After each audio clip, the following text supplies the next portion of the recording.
Assalamualaikum warahmatullahi wabarakatuh.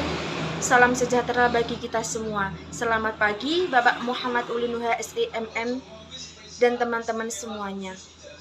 Yang terhormat Bapak Muhammad Ulinuha SEMM selaku dosen pengampu mata kuliah Bank Lembaga Indonesia serta teman-teman yang saya banggakan. Puji syukur kita haturkan kepada Allah Subhanahu wa Ta'ala, dan tak lupa sholawat serta salam selalu tercurahkan kepada Nabi Muhammad Shallallahu Alaihi Wasallam. Kami kelompok 13 akan mempresentasikan hasil kerja kelompok kami yang berjudul Pegadaian. Kepada pemateri dipersilahkan. Pegadaian merupakan lembaga satu-satunya yang menjalankan usaha gadai. Usaha gadai adalah aktivitas menjaminkan barang-barang berharga kepada pihak pegadai, guna memperoleh sejumlah uang dan barang yang sudah dijaminkan akan ditembus kembali sesuai dengan perjanjian antara nasabah dengan lembaga pegadaian.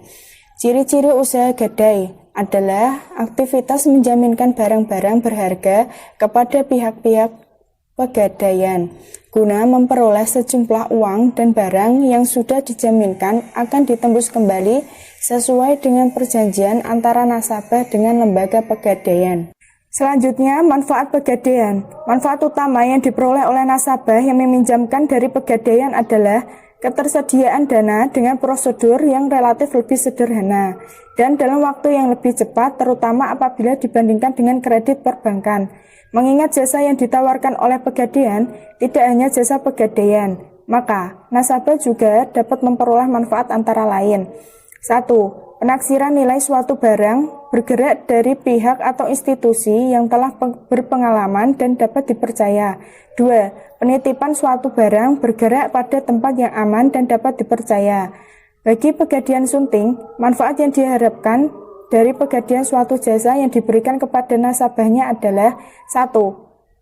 Penghasilan yang bersumber dari sewa modal yang dibayarkan oleh peminjam dana. 2. Penghasilan yang bersumber dari ongkos yang dibayarkan oleh nasabah memperoleh jasa tertentu dari perum pegadaian. 3. Pelaksanaan misi pegadaian sesuai suatu anak usaha badan usaha milik negara yang bergerak dalam bidang pembiayaan berupa pemberian bantuan kepada masyarakat yang memerlukan dana dengan prosedur dengan cara yang relatif sederhana. Selanjutnya adalah proses pinjaman atas dasar hukum gadai. 1. Barang yang dapat digadaikan. Pada dasarnya, hampir semua barang bergerak dapat digadaikan di pegadaian, dengan pengecualian untuk barang-barang tertentu. Barang-barang yang dapat digadaikan meliputi: A. Barang perhiasan. Perhiasan yang terbuat dari emas, perak, platina, intan, mutiara, dan batu mulia. B. Kendaraan. Contohnya mobil, sepeda motor, sepeda, dan lain-lain. C. Barang elektronik. Contohnya kamera, freezer, radio, tape recorder, video player, televisi, dan lain-lain. D. Barang rumah tangga. Contohnya perlengkapan dapur, perlengkapan makan, dan lain-lain. E. Mesin-mesin. Contohnya adalah tekstil. F. Barang lain yang dianggap bernilai oleh perum pegadaian. 2. Penaksiran. Pinjaman atas dasar hukum gadai mensyaratkan penyerahan barang bergerak sebagai jaminan pada loket yang telah ditentukan pada kantor pegadai setempat. A. Barang kantong. Contohnya emas dan permata. Petugas penaksir melihat harga pasar pusat atau HPP dan standar taksiran logam yang ditetapkan oleh kantor pusat. Petugas menaksir menguji karat, kualitas, dan berat. Petugas penaksir menentukan nilai taksiran. Selanjutnya B. Barang gudang. Contohnya mobil, mesin, barang elektronik, tekstil, dan lain-lain. Petugas penaksir harga pasar setempat atau HPS dari barang. Harga pedoman untuk keperluan penaksiran ini selalu disesuaikan dengan perkembangan harga yang terjadi.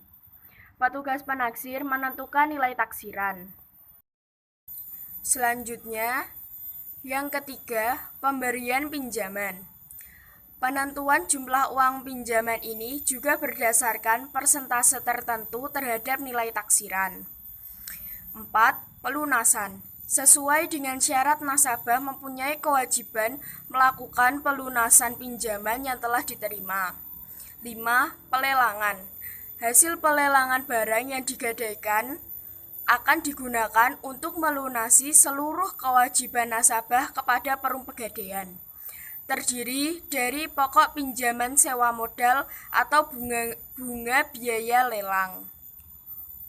Barang jaminan dalam pegadaian. Jaminan atau agunan adalah aset atau barang-barang berharga milik peminjam yang dijanjikan atau dititipkan kepada pemberi pinjaman sebagai tanggungan atau jaminan atas pinjaman yang diterima jika peminjam tidak dapat mengembalikan pinjaman atau memenuhi kewajiban peminjam tersebut. Jenis-jenis jaminan yaitu 1. Jaminan perorangan merupakan jaminan yang diberikan perorangan kepada bank. Yang kedua, jaminan perusahaan merupakan jaminan yang diberikan oleh perusahaan kepada bank. Contoh-contoh harta yang bisa dijadikan jaminan: properti, kendaraan, logam mulia, kapal, pesawat, hasil kebun, surat berharga, dan mesin-mesin pada pabrik. Tujuan dari pegadaian. Tujuan utama dari adanya pegadaian tentu saja untuk melaksanakan dan menunjang sebuah program pemerintah dalam bidang pembangunan nasional dengan cara memberikan pinjaman ataupun memberikan kredit dengan hukum gadai atau memberikan jaminan atas barang yang dimiliki. Untuk meminimalisir terjadinya masalah yang semakin besar, seperti timbulnya praktik ijon, pegadaian dalam sistem gelap, riba dan pinjaman dengan bunga yang tidak wajar, dan justru memberatkan masyarakat secara umum.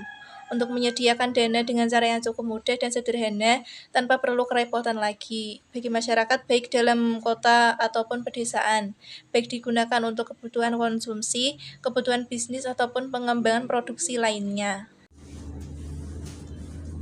Beberapa produk pegadaian yang berbasis syariah. Yang pertama, rahn. Pegadaian syariah atau dikenal sebagai istilah rahn dalam pengoperasiannya menggunakan metode free base income atau mudharabah bagi hasil. Karena nasabah dalam mempergunakan murabbihin mempunyai tujuan yang berbeda-beda, misalnya untuk konsumsi, membayar uang sekolah, atau tambahan modal kerja. Penggunaan metode mudharabah belum tepat pemakaiannya. Yang kedua, amanah. Program amanah melayani karyawan swasta atau pegawai negeri untuk memiliki motor atau mobil idaman. Yang ketiga, arum. Arum memudahkan para pengusaha kecil untuk mendapatkan modal usaha dengan jaminan BPKB dan emas. Kendaraan tetap pada pemiliknya sehingga dapat digunakan untuk mendukung usaha sehari-hari. Yang keempat, mulia. Mulia atau murabbah logam mulia untuk investasi abadi merupakan pembiayaan logam mulia atau emas batangan, baik secara tunai maupun angsuran dalam jangka waktu tertentu dengan prinsip syariah. G. Kegiatan usaha. 1. Penghimpunan dana. Dana yang diperlukan oleh PT Pegadaian Persero untuk melakukan kegiatan usahanya berasal dari A. Pinjaman jangka pendek dari perbankan. B. Dana jangka pendek yang sebagian besar adalah dalam bentuk ini sekitar 80% dari total dana jangka pendek yang dihimpun. C. Pinjaman jangka pendek dari pihak lainnya. Utang kepada rekanan, utang kepada nasabah, utang pajak, biaya yang masih harus dibayar, pendapatan diterima di muka, dan lain-lain. D. Penerbitan obligasi. Sampai dengan 2009, PT Pegadaian Persero sudah 13 kali menerbitkan obligasi pada tahun 1993, 1998, 2001, dan 2009. Seri A. Jangka waktu 8 tahun untuk obligasi pada tahun 1999, 2000, 2002, 2003, 2001, dan 2009. Seri B. Jangka waktu 15 tahun untuk obligasi 2003 seri B, serta jangka waktu 10 tahun untuk obligasi 2006, 2007, dan 2009 seri C. Sampai dengan 2009, total nilai obligasi yang telah diterbitkan adalah Rp 4 224,6 miliar. Modal sendiri yang dimiliki oleh PT Pegadaian Persero terdiri atas modal awal kekayaan negara di luar APBN senilai Rp 205 miliar sesuai dengan neraca pembukaan dan Surat Menteri Keuangan RI nomor 1015 KMK 013/1991 tanggal 26 September 1996. Kemudian penyertaan modal pemerintah senilai 252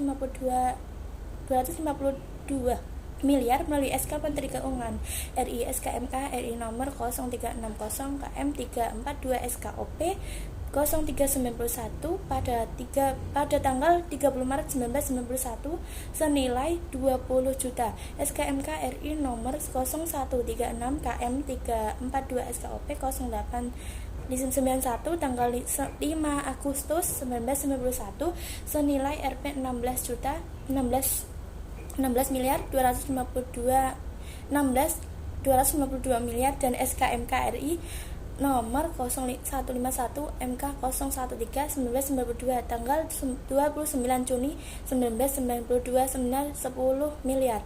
Laba ditahan ini merupakan akumulasi laba sejak perusahaan pegadaian ini berdiri pada masa Hindia Belanda. 2. Penggunaan dana yang telah berhasil dihimpun kemudian digunakan untuk mendanai kegiatan usaha PT Persero. Dana tersebut antara lain digunakan untuk hal-hal berikut: A. Uang kas dan dana likuid lain. PT Pegadaian Persero memerlukan dana likuid untuk sebagian kebutuhan seperti kewajiban A. Uang kas dan dana likuid lain. PT Pegadaian Persero memerlukan dana likuid untuk sebagian kebutuhan seperti kewajiban yang jatuh tempo, penyaluran dana dalam bentuk pembiayaan atas dasar hukum gadai, biaya operasional yang harus segera dikeluarkan, pembayaran pajak, dan lain-lain. B. Pembelian dan penggadaian berbagai bentuk aset tetap dan inventaris. Aset tetap berupa tanah dan bangunan serta inventaris ini secara langsung dapat menghasilkan penerimaan bagi PT Pegadaian Persero. Namun sangat penting agar kegiatan usahanya dapat dijalankan dengan baik. Aset tetap dan peralatan ini antara lain adalah berupa tanah, kantor atau bangunan, komputer, kendaraan, mebel, berangkas, dan lain-lain. Pendanaan kegiatan operasional. Kegiatan operasional PT Pegadaian Persero memerlukan dana yang tidak kecil. Dana ini antara lain digunakan untuk gaji pegawai, honor, perawatan peralatan, dan lain-lain. Kemudian D. Penyaluran dana. Penggunaan dana yang utama adalah untuk disalurkan dalam bentuk pembiayaan atas dasar hukum gadai. Lebih dari 50% dana yang telah dihimpun oleh PT Pegadaian Persero tertanam dalam bentuk aset ini. Karena memang ini merupakan kegiatan utamanya, penyaluran dana ini diharapkan dapat menghasilkan penerimaan dari bunga yang dibayarkan oleh nasabah. Penerimaan inilah yang merupakan penerimaan utama bagi PT Pegadaian Persero dalam menghasilkan keuntungan, meskipun tetap dimungkinkan untuk mendapatkan penerimaan dari sumber yang lain seperti investasi, surat berharga, dan pelelangan jaminan gadai. E. Investasi lain. Kelebihan dana idle fund yang belum diperlukan untuk mendanai kegiatan operasional ataupun belum dapat disalurkan kepada masyarakat dapat ditanamkan dalam berbagai macam bentuk investasi jangka pendek dan menengah. Investasi ini dapat menghasilkan penerimaan bagi PT Pegadaian Persero. Namun penerimaan ini bukan merupakan penerimaan utama yang diharapkan oleh PT Pegadaian Persero. Sebagai contoh, PT Pegadaian Persero dapat memanfaatkan dananya untuk investasi dalam bidang properti seperti kantor, toko. Kemudian pelaksanaan investasi ini biasanya bekerja sama dengan pihak ketiga seperti pengembang, developer, kontraktor, dan lain-lain. Terima kasih. Terima kasih atas penjelasannya. Baiklah teman-teman, kita sudah mendengarkan penjelasan tentang materi Bank Lembaga Indonesia. Selanjutnya saya akan membuka sesi tanya jawab. Silahkan teman-teman yang ingin bertanya. Baiklah teman-teman semuanya, demikianlah presentasi dari kelompok kami. Apabila ada kesalahan atau tutur kata yang kurang berkenan, mohon dimaafkan. Wallahul muwafiq ila aqwamit thoriq. Wassalamualaikum warahmatullahi wabarakatuh.